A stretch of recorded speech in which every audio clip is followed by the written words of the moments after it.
When I first started doing Avatar Month, I did so with the intent to spread my love for the Avatar series. Ain't the Legend of Korra, but if you don't like that, fuck you. Avatar The Last Airbender is my and many others' favorite animated show of all time, and I will forever love this show to fucking death. But if you've seen the show as many times as I have, you start to pick up on some things, some things that make you kind of start to dislike parts of it. I'm a bit of a contrarian in the sense that when I see a popular opinion, I try to find a way to disagree even if I agree with it. Like, for example, everybody universally agrees that the leaves from the vine scene is probably one of, if not the saddest thing in all of Avatar. And I totally agree with that. It's a very emotional scene. But then I see people dropping their, their crying emojis going, oh, it's so sad, I fucking cry every time, without really understanding or getting the scene. And it bothers me, even though I agree with the sentiment that it's a sad scene. I happen to have a lot of unpopular opinions in this sense regarding the Avatar series. And today, I'd like to completely ruin my reputation as a YouTuber by sharing some of these unpopular opinions with you. So smash that motherfucking like button, let's get weird, let's get wild, and let's get right into some of my unpopular Avatar opinions. Oh, and this should probably go without saying, but everything in this video is just my opinion. This is just my personal opinion. I'm not trying to persuade you into any particular direction. I'm not trying to make any factual claims or any bold statements like that. Don't take it too seriously. You'll see the factual bold statements in a couple weeks. But let's get into it. We all know that Zuko had one of the best redemption arcs in history, and part of why that works is because of how his sister, Azula, had a negative change arc in direct contrast. While Zuko became a better person as the show progressed, Azula became a worse person as the show progressed, to the point where she lost her actual mind. I think it's Azula's fall from grace that makes a lot of people want a redemption arc for her. The comics seemed to be an opportunity for this, but they ended up just doubling down on Azula being batshit crazy and evil. Discussion of an Azula redemption arc seemed like a lost cause for a while, since there wasn't any canon material dealing with that was until April of 2019, when former head writer of The Last Airbender, Aaron E. Has tweeted out the supposed plans for Azula's redemption arc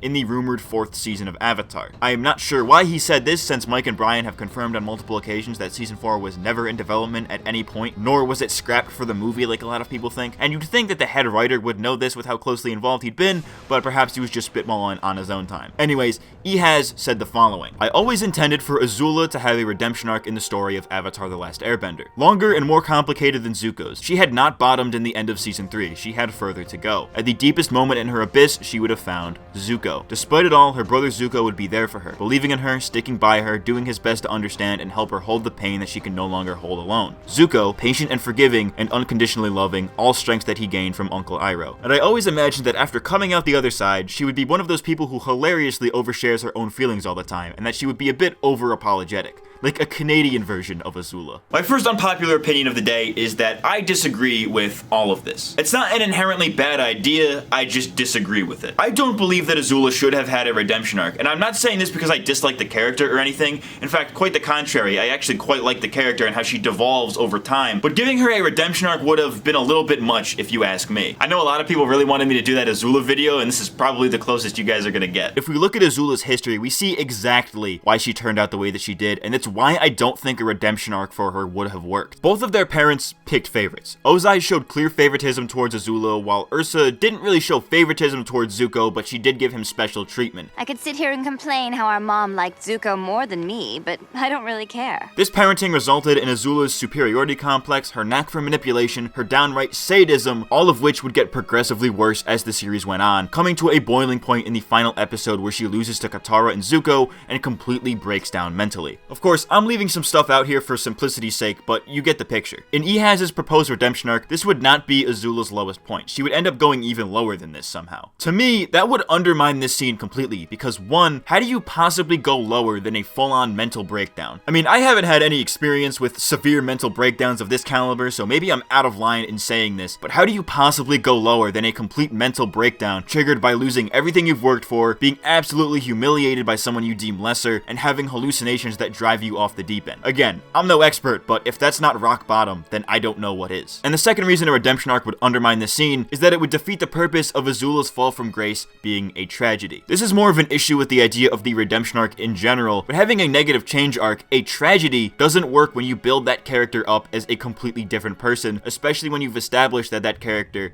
is somebody beyond redemption. For this scene in particular, I think that having this not be the end of Azula's story defeats the purpose. Her arc is the tragic tale of a girl who had it it all, flew too close to the sun, and lost it all due to her own arrogance and mental instability. And I think it works best when you leave it at that. Not every evil character needs a redemption arc, and sometimes it's best when those characters are left unredeemed. You know, you don't see people wanting an Ozai redemption arc, and it's because what he did and what he wanted to do was irredeemable. And Azula falls in that same boat because she was complicit to most of his actions, and in some cases did way worse things than he did. The whole point of Zuko and Azula's relationship was that Zuko turned out like their mother, while Azula turned out like their father, obviously with Iroh being the catalyst for the former. I think Ehaz understands this because the way he laid it out in his tweet, he made it seem like Zuko would be to Azula as Iroh was to him, and I definitely think that could have been really cool to see. I would have loved to see Zuko take after Iroh in a more direct way by helping Azula become a better person the same way Iroh helped him do the same. I think it would have worked if Azula wasn't made to be this tragic figure, this embodiment of what happens to people who drink Ozai's proverbial Kool-Aid, a manifestation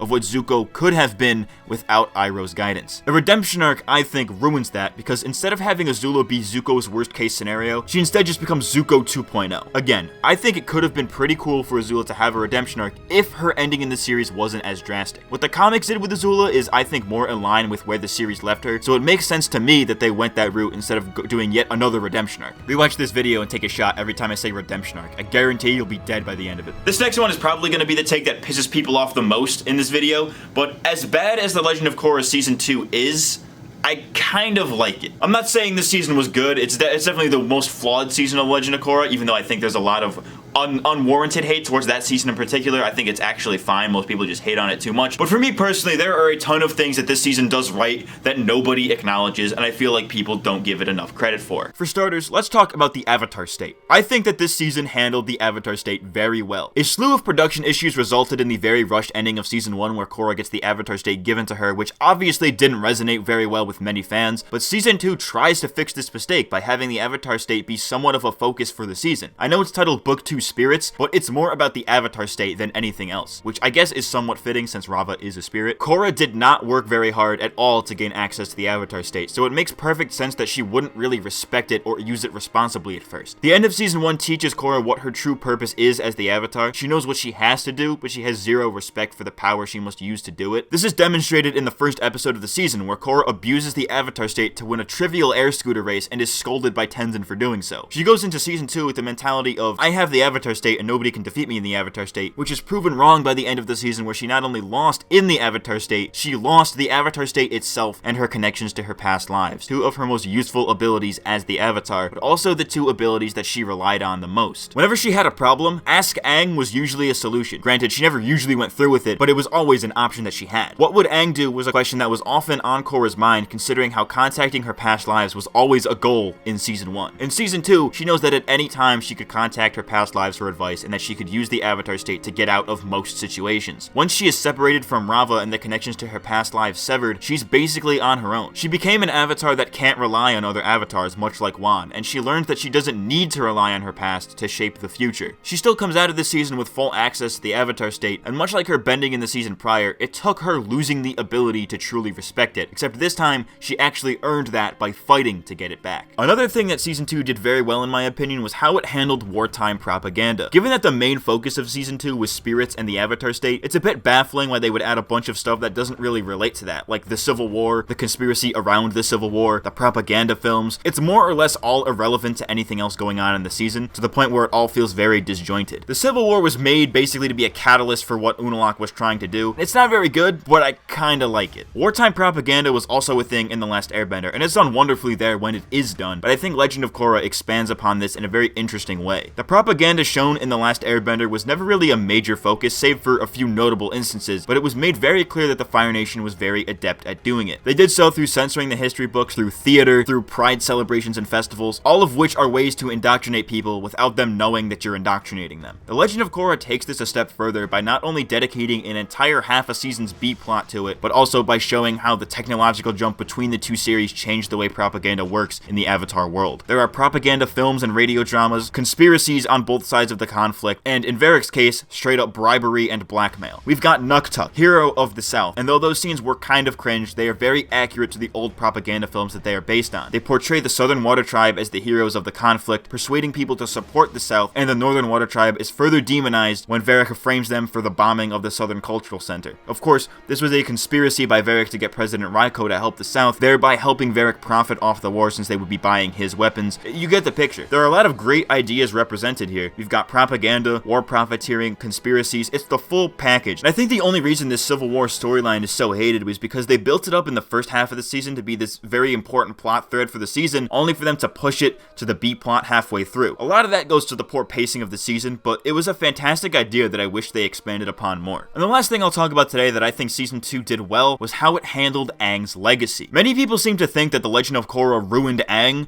but I think it's quite consistent and believable, and I will explain why. There's a subplot in season 2 where Aang's kids disagree over their childhood. Bumi and Kaya, the two non-airbenders at the time, felt that Aang neglected them and gave Tenzin, the only airbender, special treatment because he was an airbender, and Tenzin of course doesn't realize this because he's nostalgia blind. I think this is interesting for a few reasons. Firstly, it's not an assassination of Aang's character in any way, since there's a major difference between what characters say and what is actually true. Bumi and Kaya thought Aang loved them less than Tenzin, that Tenzin was the favorite, but that wasn't actually the case because of how we know Aang as a character. They later came to the conclusion that maybe Aang was never a perfect father or person in general, but a lot of fans didn't seem to get this, so they think that Aang is actually a terrible father who picked favorites based on what was said by the characters, which isn't the case. If anything, this debacle is quite consistent with Aang's character. Something that was well established in The Last Airbender was that Aang carried the future of his people on his shoulders. He was the last airbender after all, so he felt a sense of duty to keep his lost culture alive. When he had an airbender kid, of course he's gonna teach that kid anything and everything he can about airbending and air nomad culture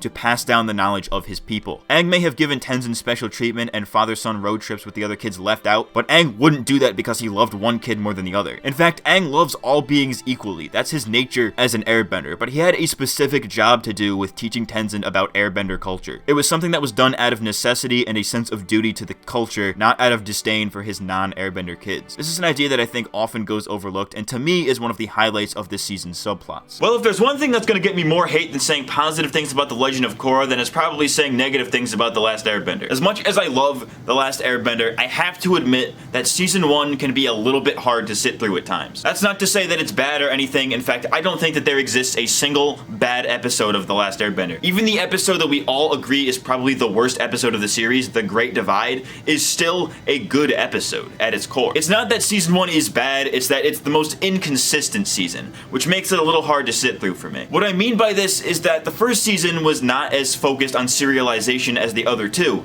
so when it tried to show the fact that it was serialized, it didn't really have a consistent tone, and it makes it a bit hard to binge like other shows. It's kind of hard for me to explain in a general way, so I'll give you guys a few examples. Our first example is in the beginning of episode 4, The Warriors of Kyoshi. The previous episode was a very serious and emotional one, where Aang learned of the genocide of his people, lashed out about it, and had an important revelation about his new family in the new circumstances that he finds himself in. This episode starts with Aang in the exact opposite mindset, where he's very childish, wanting to ride the elephant koi, and the rest of the episode involves him being very egotistical. These things are consistent and great for the character, but the episode establishes a completely different tone and vibe from the first 3. After 3 serious episodes with comedic elements here and there, we now have an episode that's the opposite, an episode that's very comedic with serious elements sprinkled throughout. And don't get me wrong, you definitely need those comedic episodes in there from time to time to prevent the show from getting too dark, but it's a bit of a stark contrast if you ask me. Another example of this is episode 9, The Waterbending Scroll. We just had 2 very serious episodes with the Winter Solstice 2-parter setting up some very important stakes for Aang going forward, so you'd think that this episode would deal with the fallout of that revelation, considering that they didn't have much time to reflect on it at the end of the last episode, and we do get to see that at the very beginning, with the rest of the episode being largely unrelated. Instead of an episode focused on Aang dealing with the new stakes, we get a Katara-centric episode that feels completely disjointed from what we just saw. Again, it's a good episode, but it feels like you could put it anywhere in the season and it would fit. There are actually a couple reasons for why this season is structured this way. As the first season of a then new show, Nickelodeon needed episodes that it could rebroadcast to gain interest in the show, and that's kind of hard to do when the show is super serialized. You know, if a kid turned on a random episode and it happened to be in the middle of a story arc, they likely wouldn't understand what was going on and would probably change the channel. In the early days of the show, before it had widespread popularity, Nick would have wanted a few standalone episodes that work out of context, making them easily digestible to new viewers. This is how we got these episodes that are perceived as filler, such as The Great Divide and The Fortune Teller. These episodes can be viewed by anyone, even if they don't know the events of the episodes prior. The other reason for these kinds of episodes was because it was their first season, and it likely took a while to find their footing when writing and directing the show, leading to some inconsistency. Season 1 is the only season of Avatar that's really like this. By the time of Season 2, the show was already well established and very popular, so they weren't as worried about attracting new viewers and were able to focus on more serialized elements. We still got the occasional fillery episode in the later 2 seasons, but that's significantly less than what we had in Season 1. By this time, the staff working on the show would have known exactly what they were doing, resulting in significantly more consistency. Just to reiterate though, this is just my opinion. I personally find Season 1 to be a little hard to sit through sometimes because of its somewhat episodic structure. Don't get me wrong, Season 1 still has some of my favorite episodes, like the premiere and the finale are great episodes, the Winter Solstice episodes are great, but I find that some of the slightly weaker episodes take away from the really strong episodes. I understand why it's like that, and it doesn't really inhibit my enjoyment of the show. Hell, it's still my favorite fucking show of all time, but even your favorites